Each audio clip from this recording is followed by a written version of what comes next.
Well, it's finally time for PAX for 2023. I haven't been here since 2019, so it's going to be pretty good. Yeah, it's just the first day. There's so much stuff to still do and look at, but I think it's going to be a really good event. Alright, it's time to go in. Behind Link and Zelda here.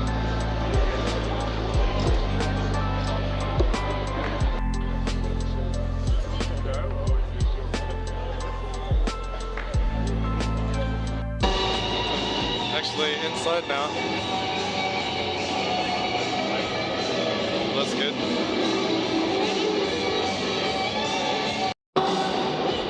And it's time to go in. It's like Mario Wonder. Nintendo has the biggest booth, so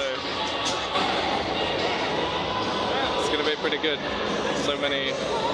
There's the indie section here and a whole lot more stuff down there. Sega. So after waiting in line for about half an hour, I got to play Mario Wonder, which was really good.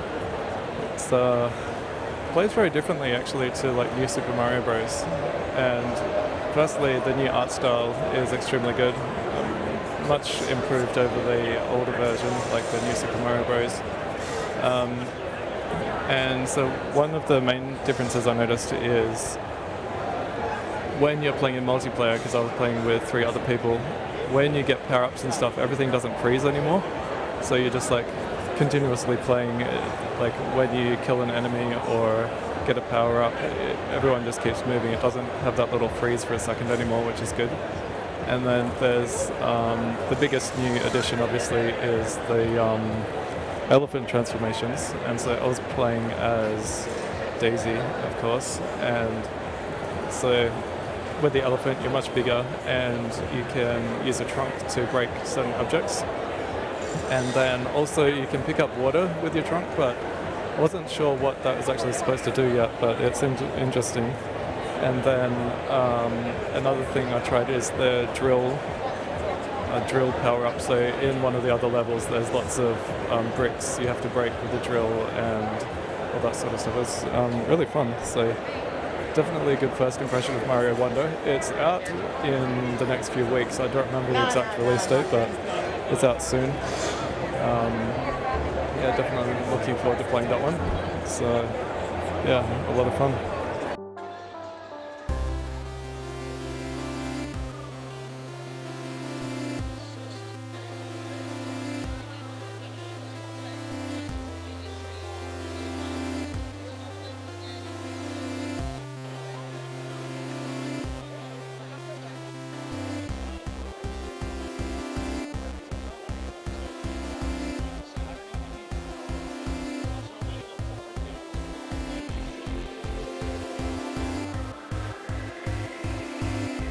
So I'm here again with Ian from Giant Margarita with your game Party Poppers.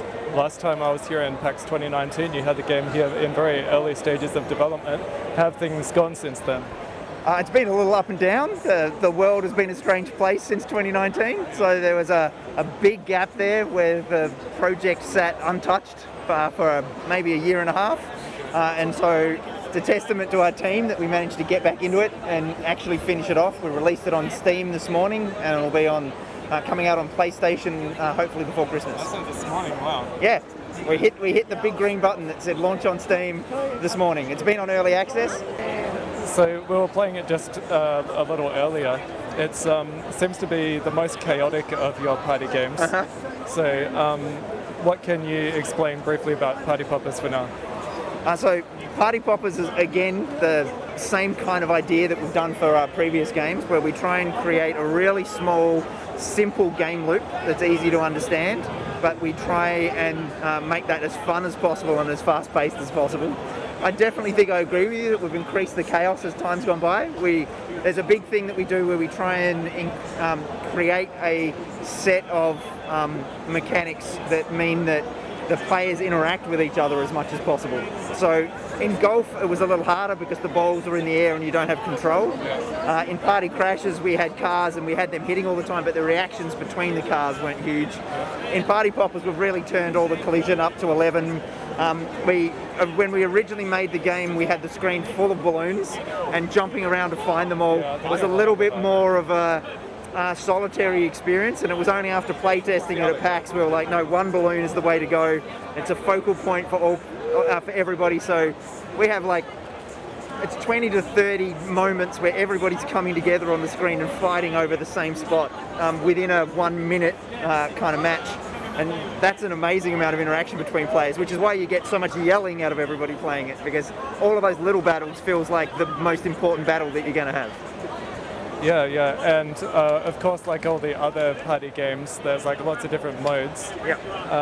One of the modes I really liked that we played earlier was there was like the one spot in the middle that you had to just sit on top of for as long as possible.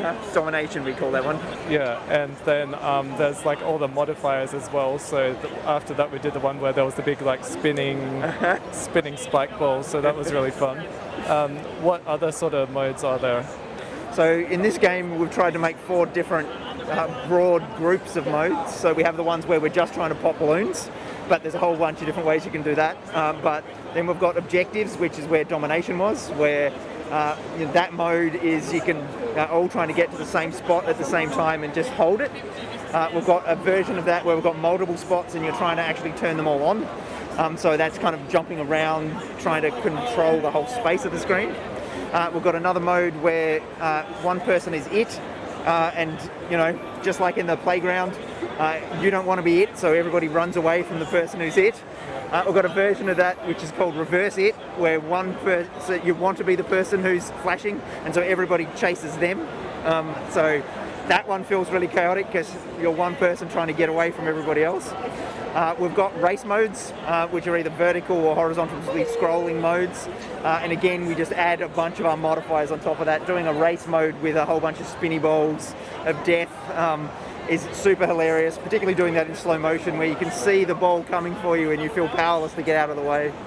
And then the last type is just a boot match where you're trying to jump on each other's heads to make each other explode. And you can do that with a lot of these other mode combos, but also just straight boot match where it's just to the last popper standing. Yeah, and so you said it came out on Steam today and PlayStation soon. Are you going to be bringing it to Switch as well, like your other party games? We're not sure about the original Switch. We're really hoping that Nintendo announce that second one sometime soon. Like everybody. I'd love to see that come out next Christmas because that would be perfect timing for us to get that on there. Yeah. And one last question. In your Poppers game, there's like these little dinosaur creatures. What are they? They are just dinosaurs. They're just cute little dinosaurs that are popping balloons. We don't know why. We don't have a backstory. It's just, dinosaurs are generally pretty spiky. If they ran into a balloon, I think it would pop. I like how the hats can get knocked off as well. Yeah, that can happen whether you're playing in a mode where you can be booped or not. The hats fall off and bounce around. We didn't do the tower fall thing where you can go and pick up somebody else's hat and wear it, but we like it when you're playing a mode where there's lots of death and there's just there's hats all over the screen because all of your hats that you lose end up sitting everywhere. So thanks again so much for talking to me again. No worries at all. Thanks for the interview. So I'm here with Jethro from Drop Bear Bites with your game Broken Roads. What can you tell me about it briefly to start with? Yeah, thank you. It's a classical narrative-driven role-playing game based in a post-apocalyptic future Australia. So you make your way from West Australia, a little town called Brookton, where the game starts out, and you're essentially surviving your way across the Nullarbor, heading towards Kalgoorlie, because there's reasons I'll let you play through the game to figure out, but essentially that's where you're headed. Yeah, that sounds good. And so you say it's post-apocalyptic, which it definitely looks like it in the game that I've just played and in the trailer. Do you have a certain year that it's set in or general? Definitely. The year is 2130. It is, the world has gone to hell in a handbasket for multiple reasons, not just one. Some leading contributing factors will be climate change and, a post-apocalyptic war, nuclear war that's happened. A lot of the major cities have been decimated. Governments have collapsed around the world. All supply chains have been broken. Communication networks have been shattered. So you're essentially just making your way, meeting one surviving settlement after another and kind of stitching them together or destroying them. It's up to you. You decide what you want to do in this game and how it affects your gameplay. Yeah, that's pretty good. That is quite a long way in the future then. So, yes. And when I first found about it, I saw this game a month or two ago. One of the biggest things I liked about it, that is set in Western Australia, because that's where I live. Oh, so right. Is there a particular reason why that was chosen for the setting, or because it's not something you see very often? It just lent itself to the landscape and everything felt like it was just right for this type of game. We did a lot of exploring through Australia, and the one area that kept coming back to us is that West Australian central kind of wheat belt area. Everything from Brookton to Merredin all the way across to Kalgoorlie just seemed like the perfect setting for it. So, we took thousands of photos. We recorded audio from birds cheeping to wind blowing over the landscape at Wave Rock. We've tried to encompass all real landmarks in town. So the gazebo in Brookton to the Merredin pub, you'll see them. They'll look a little haggard because we're 100 years in the future, and it's. Yeah, we want people to feel like when you go into this town, if you live there or have visited the town, you'll actually notice landmarks, you'll notice street corners, you'll notice things that, are there today. Yeah, that was one of the things that most impressed me about some of the screenshots and trailers that I saw, that there was one particular building that I actually recognized from the real world that was in the game. So I thought that was really cool. So is there something else you can tell me about the story, or what's actually going on? Like, why is all this happening, and what's your end goal for going across to Kalgoorlie or wherever? Well, the core of the game is to essentially survive on this journey, looking for a new home. Essentially, your home's been routed by raiders back in the day, which is Brookton. That's where your family raised you. Again, the post-apocalypse, if you will, the end of days. Or the great shit, as they call it, basically happened in 2030, 2040. So it's been 100 years of the world being collapsed. So it didn't happen in 2130. So it kind of, the wars happened, bombs dropped, and then the dust settled. And now you're experiencing what life is like when the dust has settled in this world that has been fragmented. Surviving. That's what it comes down to. It's just surviving the outback as it is in a post-apocalypse setting. Trying to find a new home, essentially banding your way through, and your decisions that you make throughout the game really impact the playthrough you get, the type of how people interact with you in the game, the quests that are made available to you. These are all impacted via your your choices you make as you work your way through the world. Yeah, because in the demo that I just played, it is very story focused and multiple choices, and you get to choose the sort of path you want to go down. Would you say it's inspired by the older Fallout or anything, that sort of thing? Absolutely. So we were heavily inspired by Fallout, Baldur's Gate, more recently Pillars of Eternity 2, Divinity Original Sin, these very heavy narrative-driven games, role-playing games that is, specifically, really were the core of what we were trying to create here, trying to get the player immersed in this world where everything you read is just this incredible feeling that you get, the decisions you make. The world itself is, hand-painted, art style that we really were going for, this painterly, you're playing in this beautiful world that our artists have spent a lot of time kind of building for you. That's really good. And then for the actual gameplay, it's kind of like a turn-based tactics, is that sort of right? Combat is turn-based, tactical turn-based combat. It's free form, so you don't see a grid per se.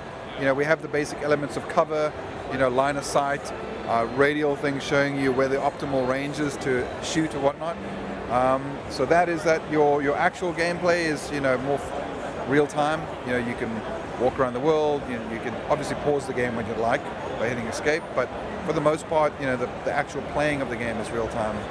But the combat itself is tactical turn-based, yeah. Yeah, I'm very impressed with that. So thanks for talking with me for a few minutes. So I'm here with Sam and Kostya from Spoonful of Wonder with your game Copycat. First, I really love cats, so I had to play it as soon as I saw it. So what can you tell me about it briefly? Of course, Copycat is a narrative-driven adventure game about the meaning of home. It follows the story of Dawn, a skeptical shelter cat who falls trapped to a stranger copycat that steals her place in the household. Touches on themes of love, loneliness, and letting go throughout about 3 hours of gameplay. Okay, that's good, because first I played it just because it's a cat game, but then in the demo that I've just played, you can tell that there's some kind of story behind it, where first you go upstairs and there's a call from the grandmother's daughters about her health issues, and then like the grandmother comes home again and she's like not well. So it seems like there's a story about like life and that sort of stuff. Yeah, for sure. We try to touch on the high highs and the low lows of owning a pet, especially what it means to bring a pet home for the very first time and having that pet see you for who you are and not hiding that away from the rest of the world.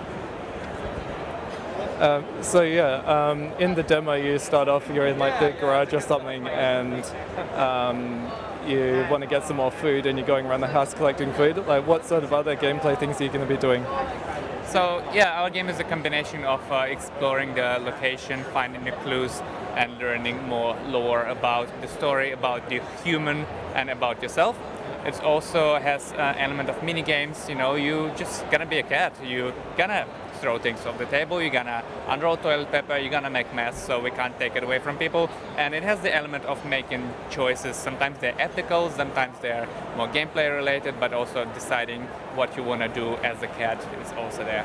Yeah, that sounds pretty good. So this is just like a demo of the game. Obviously, in the full game, do you start in the house, or are you like first getting adopted?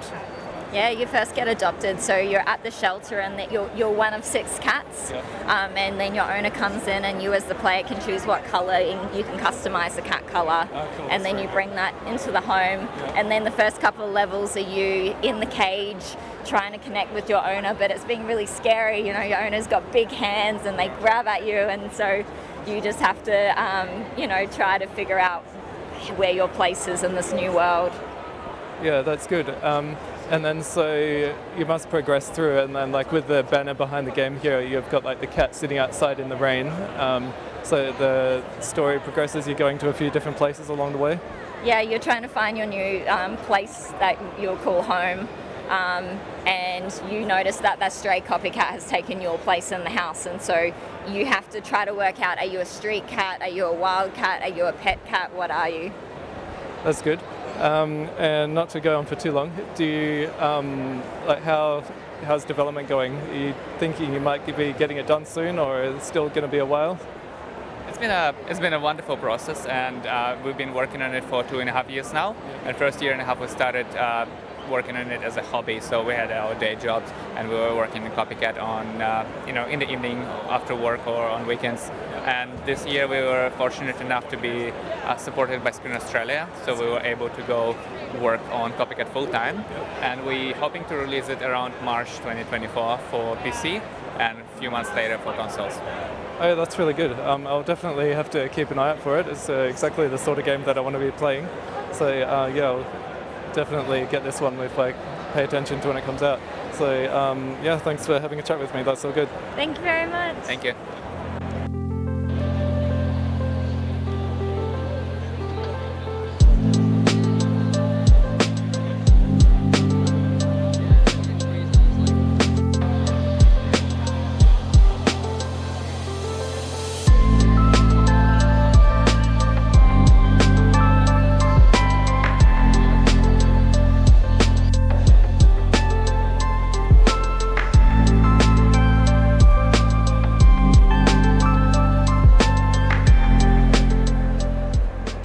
So I just tried the demo for Sonic Superstars. It was good. I haven't had that much experience with Sonic games over the years, but I have played the old ones and some of the newer ones. I was playing the PS5 version, and the graphics were extremely good, really nice looking, runs really smoothly, so I'm not sure how that would exactly compare to the Switch version, which if I was going to play it, that's what I would get. Or maybe the Xbox version, if it even has an Xbox version, because it would probably run smoother on that. But yeah, I liked it. I think the demo was just the first level, so I did that and then the first boss and then the demo ended, but it was really fun. It was nice looking and definitely feels like one of the good Sonic games, so if you like Sonic, I'd say it's definitely worth checking out. So I'm here with Billy from Toybox Game Studios with your game Primordials Legends Hollow Hero. When I was here in 2019, you had another game like Primordials 5-1, I think it was. Yep. How has that evolved into this game? That's actually a good question. So technically it hasn't evolved. We actually just put that game on hiatus because it was a much larger in scope game. And we decided it's probably better to put out something smaller to work out whether people even like what we have or not. So we took a character out of that game, which is actually the trainer for our protagonist in that game. And we decided to make a game on her instead. So realistically, the main reason was to make a shorter game, get something out there, something for people to play, so we could get, gauge on feedback for that. But it seems everybody really does like the idea and like the idea of the actual protagonist too, and our world. So yeah. Yeah, because I liked your previous game, and playing this now I like it. So what can you tell me about like the gameplay and sort of stuff so far? Yeah, sure. So currently Brunt is an anthropomorphic wombat, so we tried to make everything feel a bit more bruisery, right? So heavy combat. She can throw her shield. She's got this massive shield to try and block everything that she possibly can. And she also has that crystal mode that she can go into, which is essentially a not technically a metaphor, but I guess kind of in that realm of the hardness of a wombat. You know what I mean? That's the idea. So we just make her tougher and more stronger. So yeah, the whole idea of the character, I guess, was to try and have some kind of tough character in an action-adventure style world. Yeah, I like the kind of overall gameplay. It kind of reminds me a bit like of a Zelda dungeon or Tomb Raider dungeon. Is that the sort of thing you're going for? Yeah, 100%. So we use Tomb Raider a lot as a resource, more for movement, playing movement and whatnot. Also, Zelda for puzzle-esque style gameplay as well, because you saw we have a lot of puzzles. So, we really lean into the old school style of game development where we just want you to kind of be playing a game, you know what I mean? So puzzles and just having some fun throughout. A little bit of combat here and there and get to beat things up, so yeah.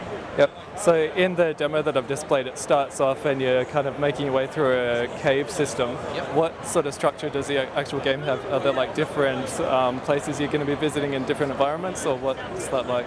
Yeah, so obviously we go from transition from jungle into a cave. When you get out of there, it's more jungle, but from that point, we'll actually go into a valley.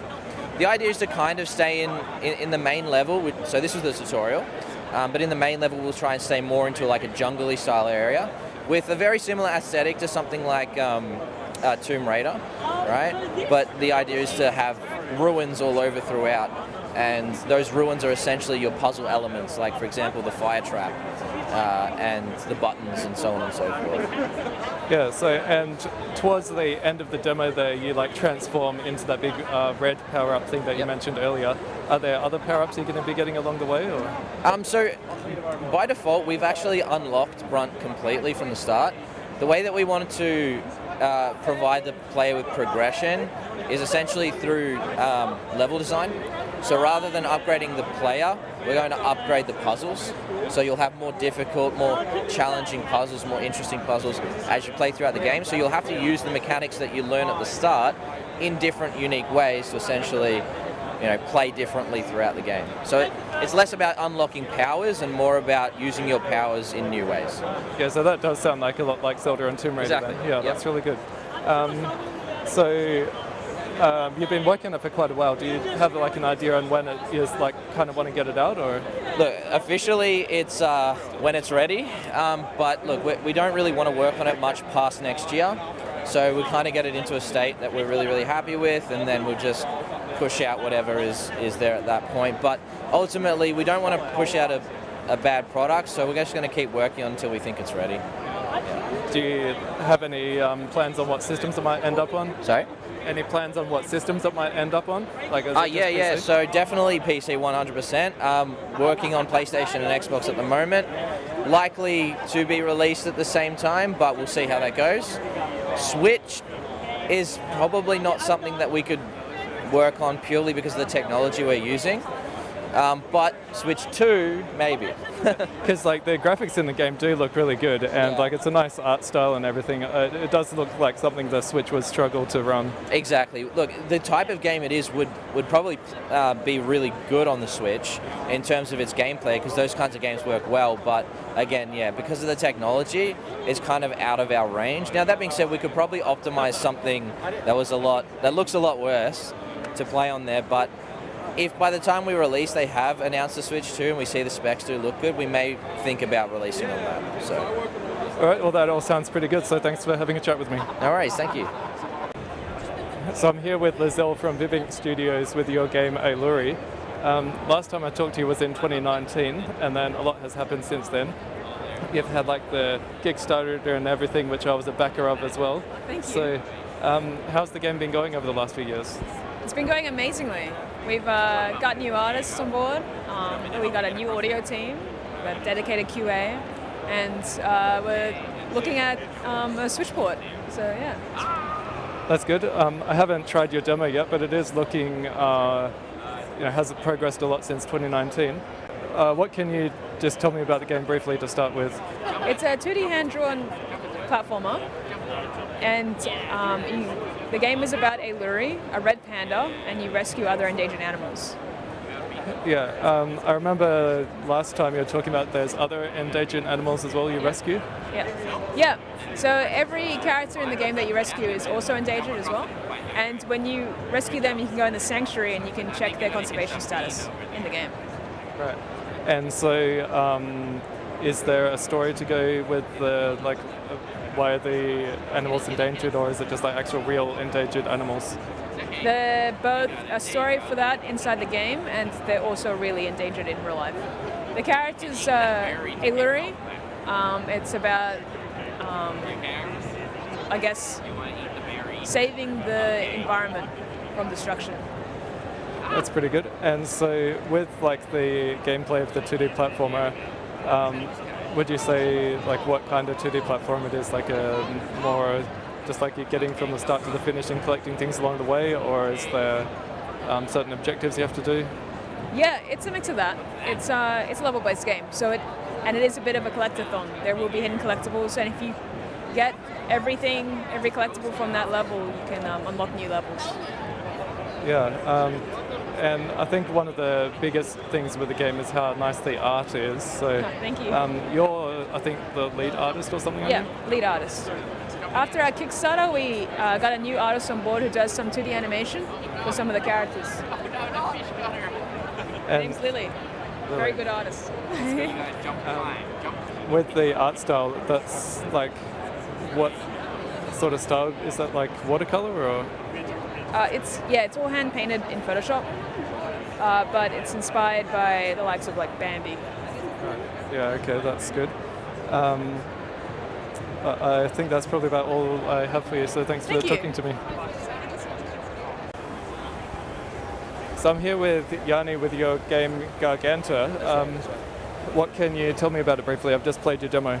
All right, so me and the team, we're 4 people. We just came out of our MIT last year. We graduated together, and this is our last year's project. When we finished the course, we decided to just get our last year game and just really put effort into it, which is why now we're in PAX. And yeah, we're just playing the game that you just played. And Garganta is basically like, we're big fans of this one manga called Blame by a guy called Tsutomu Nihei. And Nihei used to be an architect before he was actually a manga writer. So a lot of his influences really come from his learnings of architecture, and because of that, his environment art in this manga is really unique and incredible, and we always loved that art so much that we really wanted to see if we could somehow even imitate a little bit of the feeling of what it's like to be inside of a Nihei drawing. So yeah, the game's point is just really make it as beautiful as you possibly can and make it something like Nihei. And yeah, the gist is it's just a running game. Get from point A to point B. Get from point A to point B as fast as you can, like a speed runner. And if you want to explore the environment, and there's a little story to go along with it. Yeah, it seems pretty interesting. It does have a very unique art style. Like you were saying, big, huge metallic areas, and there's like lasers, and it's quite dark. And so with the actual gameplay, it's kind of like a first-person speedrunner. So in the demo, you're going through a bunch of areas and platforming and different things. Do you get like different power-ups or anything along the way, or what kind of happens afterwards, like as you progress through the game? Really, like there's not any really like power-ups or anything like that. You just start with the mechanics that you play throughout the whole game. But the way that the game just basically pulls you in and makes it more interesting as you go is that it just like the level design itself gets more intricate. New traps show up, and so the difficulty amps up. And really, it's just like a very like basic progression of just like difficulty gets harder, and that's how the game becomes more interesting. Yep. So, and in the start of the demo, it seems like there's some kind of story. Does that continue on? And with the level design, is it just like one big area you just keep on going through, or is there like different levels that you're choosing from, or how is that? The idea is that in the end, when we get this game up to like a polished and final state and ready to release, every level is going to have story elements attached to it. So yeah, there is a story, very much so, and we're going to be developing it as we go. And yeah, right now it's just that it's not in a final release state yet, which is why level 1 doesn't really have any story elements as opposed to the tutorial. But the idea is, yes, in the final release there will be a full-fledged story with a beginning and end. And it reminds me of a similar game that came out maybe a year or so ago called Neon White. Have you played that?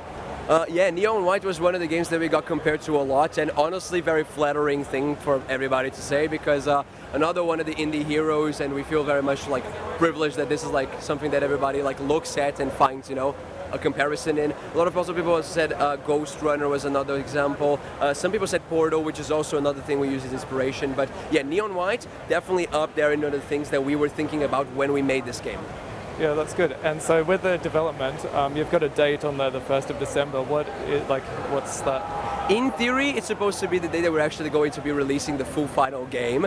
To be perfectly honest, I'll be transparent, I'm not 100% positive we'll actually make it to that date, because really just things come and go so much in the indie world that we might need to push it back a little bit. But we're feeling at least reasonably confident to release it at the very least at the end of this year.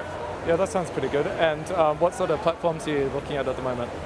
Right now, just for the time being, we already have the game a page on Steam that we're going to be releasing the full game in. So, and it's going to be free on Steam, by the way. So yeah, free on Steam, and yeah, you'll be able to get there. You can also use itch.io, which is also for computers, whatever. We have looked slightly into perhaps maybe doing console releases. We don't know how hard it is right now, but if it's something that's like reasonably easy to do and worth the time investment, for sure we're going to be releasing it on as many platforms as we can. But the initial idea is just for Steam and make it free on Steam. All right, well that all sounds pretty good, so thanks for having a chat with me. Thank you so much for covering it.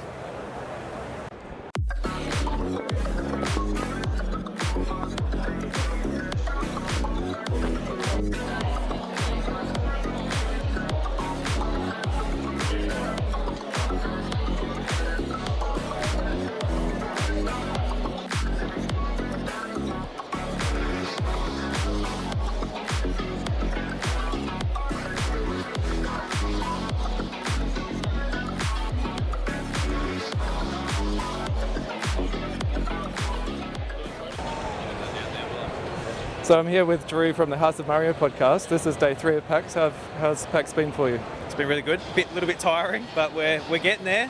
Got the last quarter to go. Last third. It's only been 3 days. It feels like 4. On the first day, we had like a recording of your podcast in the Audio Technica booth, so that was pretty fun. Yeah, no, it was really great. It was great having you there, Zach, Josh. Absolutely fantastic. And yeah.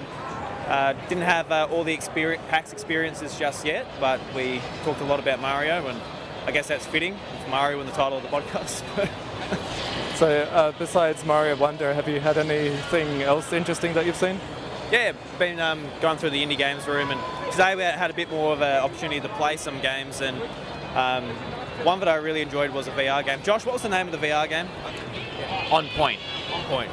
So I got to play On Point. It's coming to Quest, PSVR 2, most of the major headsets, and I'm looking forward to it. It's just like a fun game with a bunch of mini games where you're shooting at targets, you're shooting at with fruit flying through the air, or all this type of thing. And the dev seems really passionate about it, so that's like the best thing about PAX. It's just coming and seeing how just passionate these creators are about making their games. Because I think when you're sitting at home and you're just looking through the eShop or something, you can sort of lose track of that, and especially when review scores come out and people are getting hyper obsessed about Metacritic and all of this stuff that doesn't really matter. It's definitely a point in the year where you reflect on that. Like, it's just about, you know, the people at the end of the day who make the games. Yeah, it's really great to actually meet the people making them and have a talk to them about stuff. But I think that's probably about all I have to talk to you, so thanks for having a quick chat. And now I've got Josh from the NintenVania podcast. How's your PAX been going? It's been going great.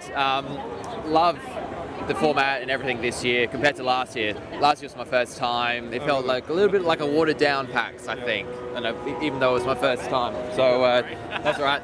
I've had Steve from Minecraft just to attack me then. But this year's like seems to be really bigger and better than ever. I feel it's Nintendo's there. It's a lot of things to see and do. So I'm really loving it. Yeah, I wasn't actually here last year, but I heard it felt a bit down with like no Nintendo or anyone. But at least this year there's like Nintendo and Sega, so no Xbox or anything. But yeah, good. I'd love to see Xbox or Sony, PlayStation, some shape or form back one day. I mean, I think they can afford it. I would like to think they can afford it, but maybe PAX can give them a little special discount for next time. I'd like to see them come. Yeah, that's good. Now, I'm only new to your podcast, but yeah, I'll have to check it out because we had a good chat on the recording yesterday, so yeah, that's good. Yeah, thank you. Yeah, loved being on the show yesterday. House of Mario at the Audio Technica booth, and then I've got my show, NintenVania, on again today at the same booth. So, been great sort of recording there. It's very professional equipment and they're really good people. I've been loving it. Yeah, it's good. So thanks for having a quick chat with me. No worries, my pleasure. Thanks.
So with Joshua from Desert Beagle, I've just played your demo for the game Crush Zone Demolition Derby. My first impression of it is you've taken the ball out of Rocket League and added weapon to the cars. So what can you tell me about it? So we started as a university group actually. This was our final assessment when we were at uni about 5 years ago. We all graduated 2019. So once we graduated, we just decided to stay together, most of us, and just keep going with it. We had like a pretty base game.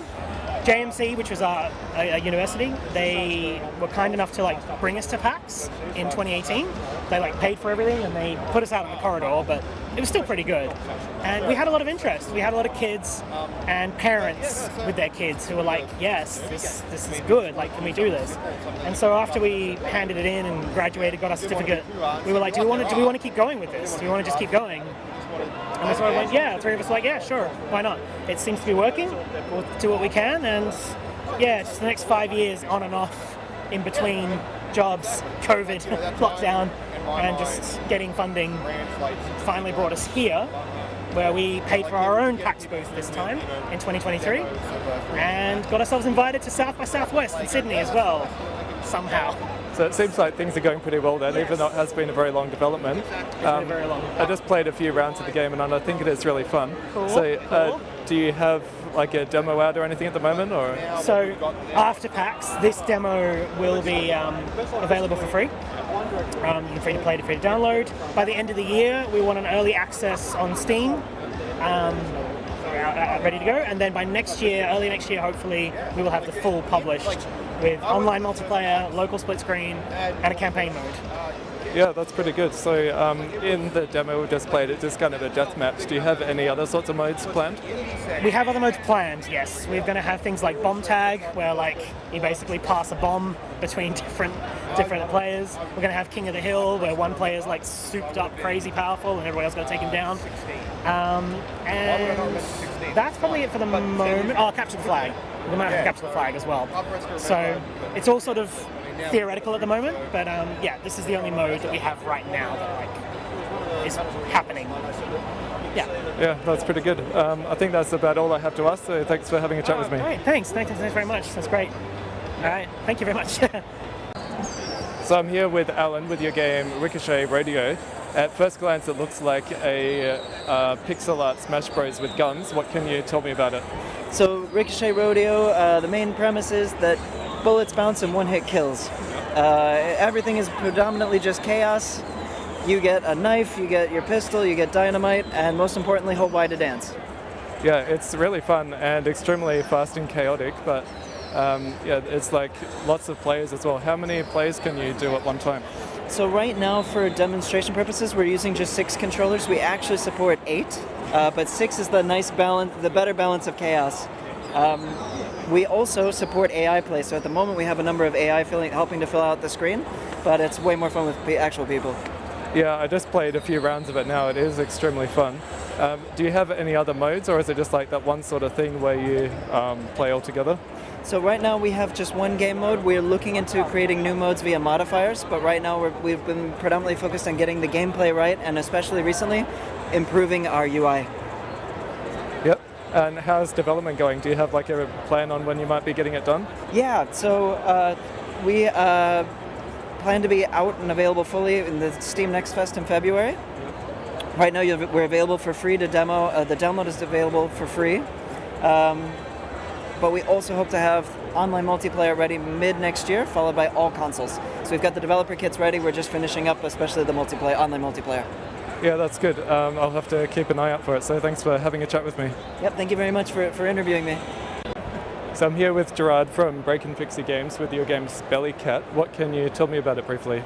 Okay, so Spelly Cat is a procedurally generated mashup of jigsaw, maze, and word search crossword type games with a cute cat as the protagonist that's looking for their owner so they can get fed. Each area is procedurally generated from a list of theme words that relate to that area and the graphics for that area, and there's about a dozen or so different level types, so it generates the area from each of those levels and from those word lists. Yeah, so from like the demo I've just played, it's a lot like a crossword mixed with a puzzle, and you've got like a few different puzzle types.